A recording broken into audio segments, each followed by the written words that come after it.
Misty let go of the door and it slammed back into place. I can't! On the other side of the trailer, her parents' voices rose and fell in argument. Misty could only make out every 10th word from behind their closed bedroom door, and those words didn't make sense alone. Won't, should, really, right, leave. They needed everything in the middle to be complete. All the parts that Misty was missing. Her mother's voice stood out the most, a sharp spike against the dull rumble of her father's voice, and together they made a slow, slack creature whose fists pounded against the trailer as it dragged itself closer and closer to Misty. She slid to the floor and pressed her knees to her chest. Muffled sounds came from behind her, too, Penny crying alone in their room. It would normally hurt Misty to know that her sister was sad, but it only made her angry this time. She pounded her fist against the door, trying to jar Penny's head, trying to punish her for shutting Misty out. But Penny just balled her fist together and punched back, and the wood reverberated between them, their spines pressed to the same spot on the door, and together they made their own strange creature with its own strange heart pounding and pounding. Misty didn't stop punching until her father walked out of the bedroom with one hand held in the air and the other empty by his side. "I'm done talking about this," he yelled. Misty's mother followed him. Her ponytail slumped against her shoulders, little baby hairs catching the light around her face, making her glow. "You don't get to decide everything on your own, you know that? You're married. You're a father. I don't need you telling me who I am. Apparently you do. You sure seem to have forgot awful quick." He snatched his keys from the coffee table and turned toward the door. "Like you'd ever let me forget a damn thing." Panic rose in Misty's chest at the sight of her father leaving. She looked for something to distract her parents with.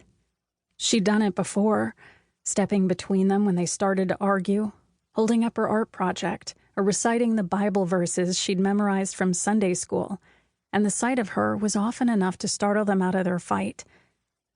Misty became a blush rising to her mother's cheek, the spasm of her father's hand clenching tight and then releasing, a freckled truce with her father's wide nose and her mother's brown eyes. But then her father opened the front door, and light flooded the room so quickly that Misty and her mother winced against it. Misty's father turned to say something else until he spotted Misty sitting on the floor at the end of the narrow hallway. He stopped. Her parents stared at her and Misty stared back at them. This was usually the part where they would stop fighting. Her mother's voice would lift to a false high, her father hugging Misty even though he rarely showed affection. Even their attempts at happiness felt wrong. But this time Misty's father looked away from her without smiling. He looked at her mother and said, "This is what you wanted, Beth. You're the one who has to tell them." Then slammed the door hard enough to rattle the glass in the windows. Misty's mother stood with her arms crossed over her chest. She stared not at Misty, but through her to some far and foggy place that Misty had never seen. She went there often enough that Misty knew how to handle it, how to be patient, to wait for her mother to come back to herself, back to Misty.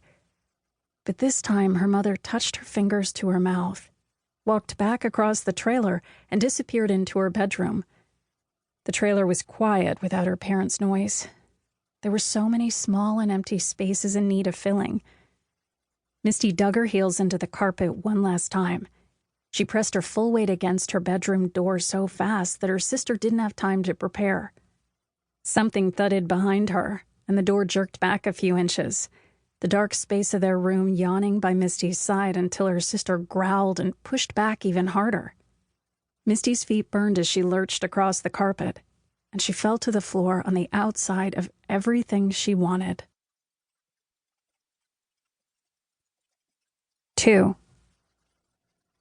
After Misty cried and the tears dried on her cheeks and left her skin feeling tacky and brittle, after it was obvious that neither her mother nor her sister were coming to check on her, Misty walked through the same door where her father had left. Her body carried her to the creek by muscle memory, back to the place she always went when she was sad or lonely. She climbed down the steep embankment before the creek using a chain that was sunk into the ground with concrete. The chain was old and thick and rusty.